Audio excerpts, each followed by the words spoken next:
Baik, selamat siang.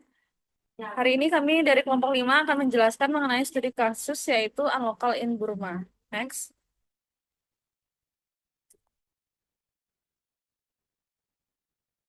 Baik, adapun anggota kelompok kami yaitu yang pertama dari saya sendiri, Nilo Putu Safitri dengan 3 digit NIM terakhir 211. Selanjutnya, Perkenalkan, nama saya Dwintianda Septia Putri dengan NIM 3 digit terakhir 048. Perkenalkan nama saya Julian Wibowo dengan NIM akhir 074. Perkenalkan nama saya Rio Hamsara Mudoni dengan NIM akhir 082.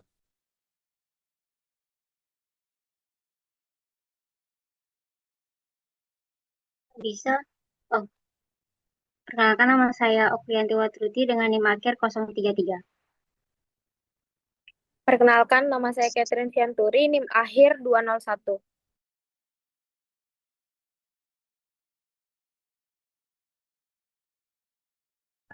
baik untuk presentasi pertama akan dibawakan oleh teman saya. Baik, yang pertama ada garis besar kasus yang dimana Union Oil Company of California adalah perusahaan minyak dan gas yang melakukan investasi besar dalam proyek pipa gas di Yadama di Burma, Myanmar. Bersama Total dan Moge merupakan perusahaan pemerintah di Myanmar.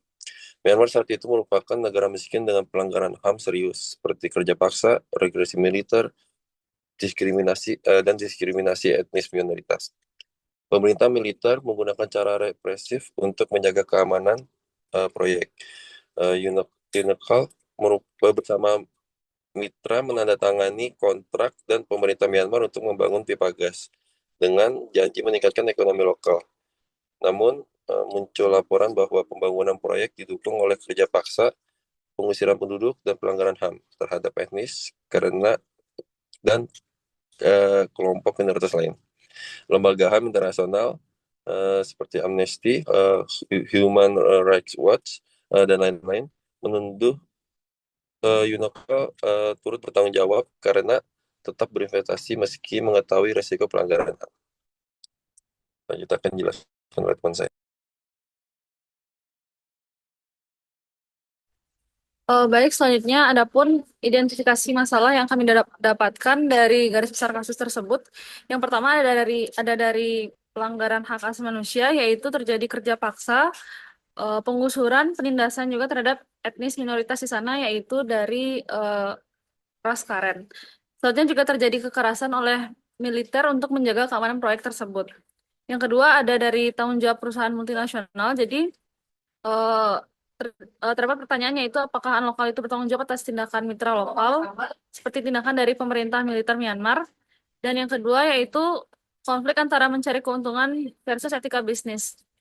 Selanjutnya yang ketiga yaitu etika bisnis dan reputasi global. Jadi terdapat kritik internasional yang menekan Unlocal di mana menimbulkan tuntutan hukum dan kerugian reputasi. Selanjutnya yaitu terdapat dilema juga untuk tetap menjalankan proyek tersebut untuk keuntungan ekonomi atau mundur demi kepatuhan etika. Yang terakhir yaitu kepatuhan terhadap prinsip hak asasi dan tata kelola global. Jadi perusahaan multinasional yang beroperasi di negara dengan rezim represif itu resiko tinggi terhadap hak dan kepatuhan. Baik, untuk selanjutnya ada pun juga teori dan konsep yang berkaitan, yaitu yang pertama ada etika bisnis internasional yang dimana menjelaskan tentang tanggung jawab moral perusahaan saat beroperasi di lintas negara, terutama dalam konteks pelanggaran hak asasi manusia. Selanjutnya yang kedua itu ada corporate social responsibility atau CSR, yang dimana konsep tersebut itu berlandaskan bahwa perusahaan itu tidak hanya mengejar keuntungan, tetapi juga bertanggung jawab pada masyarakat, lingkungan, dan hak asasi manusia. Yang ketiga ada teori stakeholder dari Edward Freeman, yang dimana perusahaan itu harus mempertimbangkan kepentingan semua pemangku kepentingan, yaitu masyarakat lokal, pekerja, pemerintah, dan LSM. Jadi bukan hanya pemegang saham. Yang keempat ada etika utilitarianisme versus deontologi. Jadi di mana utilitarianisme ini keputusan itu diukur dari manfaat terbesar bagi banyak orang. Misalnya proyek yang memberi pemasukan negara, tapi apakah proyek tersebut sebanding dengan penderitaan rakyat di sana? Selanjutnya yaitu dari teori deontologi yang dimana menekankan kewajiban moral. Jadi perusahaan itu tetap salah jika melanggar hak asasi meskipun ada manfaat di bidang ekonomi. Yang terakhir yaitu ada teori global governance dan human rights, yang dimana operasi perusahaan multinasional di negara otoriter itu sering dikritisi dalam kerangka akuntabilitas global dan perlindungan hak asasi manusia. Untuk selanjutnya akan dijelaskan oleh teman saya. Terima kasih.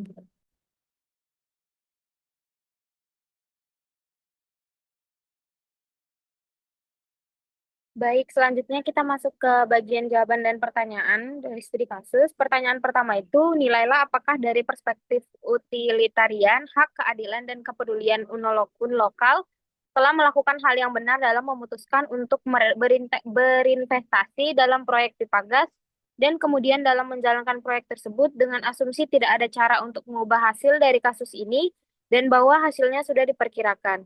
Apakah Unokal tetap dibenarkan dalam memutuskan untuk berinvestasi dalam proyek pipa gas tersebut? Berdasarkan analisis utilitarianisme, tindakan dianggap benar jika menghasilkan manfaat terbesar bagi jumlah orang terbanyak. Di kasus ini, proyek pipa gas Yadana memang memberikan manfaat signifikan, seperti pasokan energi bersih untuk Thailand, serta keuntungan besar bagi Unokal, Total, dan pemerintah militer Burma. Tapi kerugian yang ditimbulkan jauh lebih besar dan lebih brutal. Next. Selanjutnya, dari analisis hak dan keadilan, perspektif hak menekankan bahwa setiap individu memiliki hak dasar yang tidak dapat dilanggar, terlepas dari apapun konsekuensinya. Keputusan Unokal untuk melanjutkan proyek, meskipun menyadari keterlibatan militer Burma dalam pelanggaran hak asasi manusia, menunjukkan adanya pengabaian terhadap hak dasar masyarakat lokal. Hak atas kebebasan, keamanan, dan martabat manusia dilanggar secara sistematis. Kemudian yang terakhir ada analisis kepedulian. Di dalam etika kepedulian, fokusnya adalah pada hubungan moral dan empati terhadap pihak lain. Unokal gagal menunjukkan kepedulian terhadap penderitaan yang dialami oleh komunitas lokal. Mereka lebih memprioritaskan keuntungan ekonomi dan keberhasilan proyek daripada hubungan moral dengan masyarakat yang terkena dampak. Sikap acuh tak acuh ini yang terlihat dari klaim mereka bahwa mereka tidak bertanggung jawab atas tindakan militer Burma menunjukkan adanya kegagalan dalam memenuhi standar etika kepedulian. Pertanyaan selanjutnya akan dijawab oleh teman saya.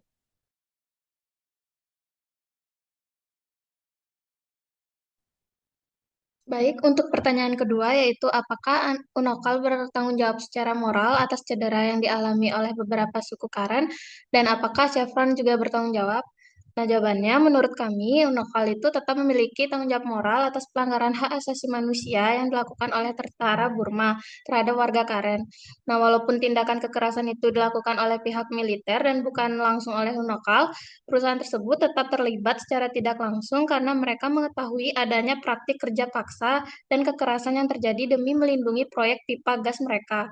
Nah, tetapi memilih untuk tetap melanjutkan kerjasama dengan pemerintah Burma. Nah, bagi kami itu menunjukkan bahwa Unokal itu lebih mementingkan keuntungan bisnisnya daripada nilai kemanusiaan.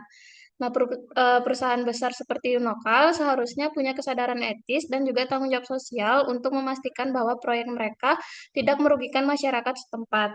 Jika Unokal benar-benar peduli pada prinsip kemanusiaan, mereka seharusnya menolak bekerja sama dengan pihak yang melakukan pelanggaran HAM, yaitu tentara militer Myanmar, atau minimal menekan pemerintah Burma agar menghentikan kekerasan terhadap warga Karen.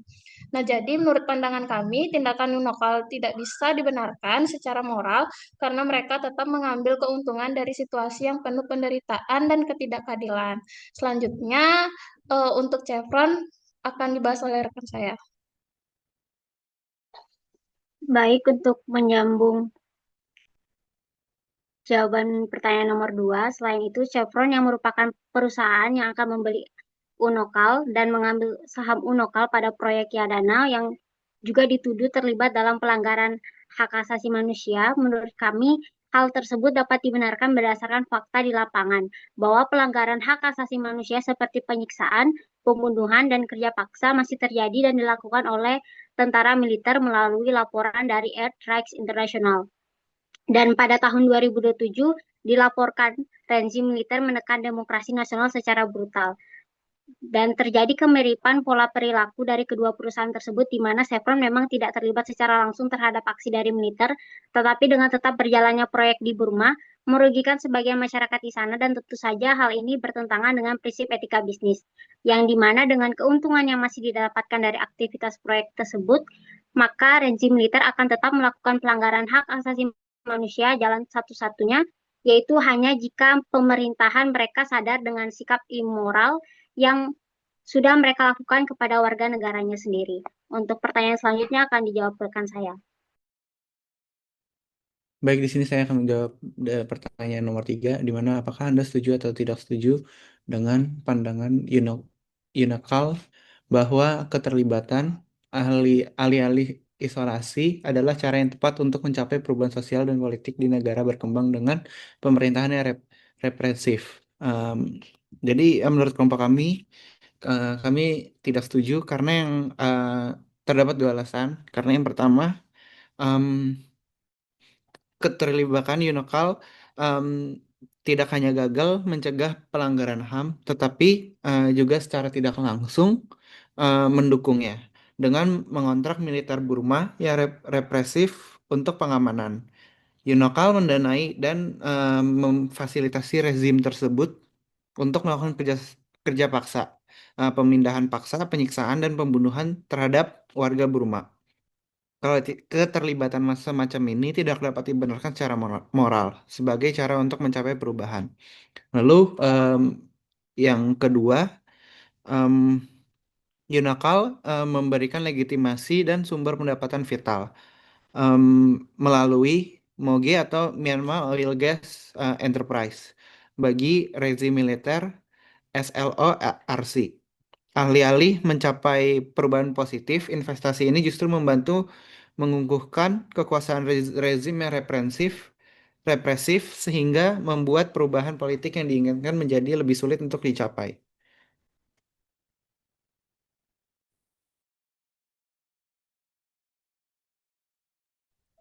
Baik, sekian presentasi dari kelompok kami mengenai Unlocal in Burma. Selanjutnya adalah refleksi dari kami masing-masing mengenai kasus ini yang dimulai dari saya, yaitu pendapat saya mengenai kasus ini sangat disayangkan sekali bagaimana perusahaan Unlocal ini menjalankan proyek yang memang awalnya memiliki tujuan yang positif, yaitu ingin mendapatkan keuntungan dan tentunya dan juga menguntungkan dari negara Myanmar atau Burma itu sendiri, tetapi karena pemerintah mereka yang masih otoriter, ternyata malah tidak menguntungkan beberapa warga lokal di sana.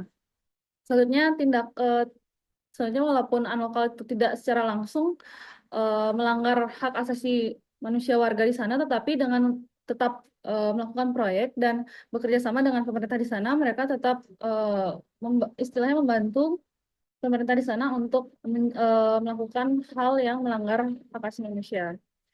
Mungkin untuk selanjutnya akan dilanjutkan oleh teman saya. Baik, kalau refleksi dari saya itu dari kasus Anokal in Burma, nah saya dapat memahami bahwa prinsip etika bisnis itu sangat penting dalam setiap keputusan perusahaan.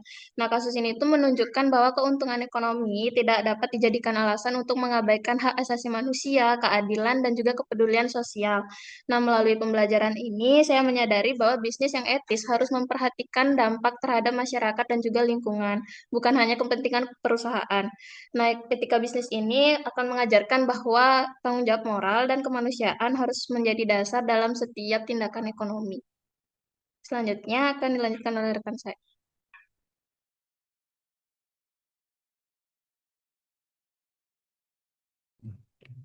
Baik, di sini saya akan menjawab, merefleksikan tentang kasus ini, di mana menurut saya yang seharusnya Unokal sendiri em, ingin membebaskan masyarakat dari Burma sendiri dari eh, kekerasan militer yang ada, namun em, karena em, adanya Yunokal malah membuat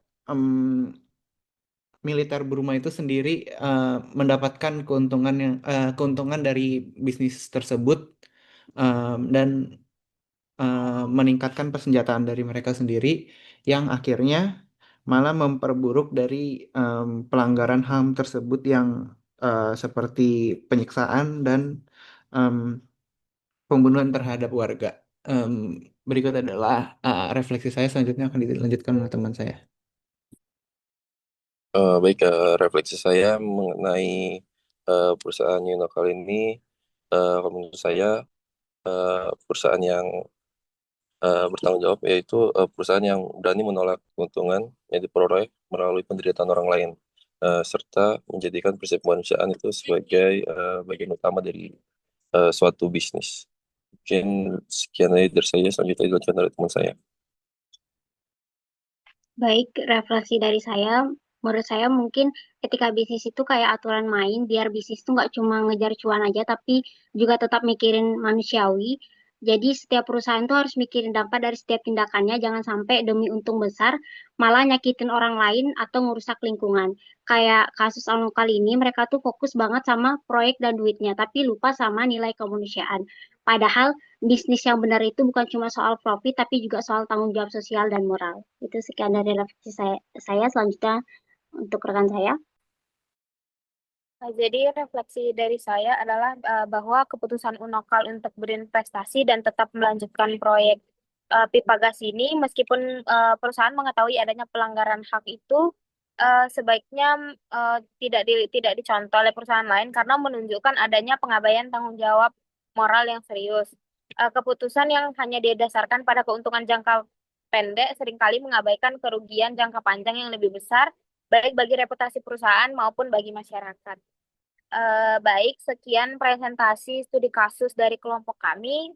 Sekian dan terima kasih.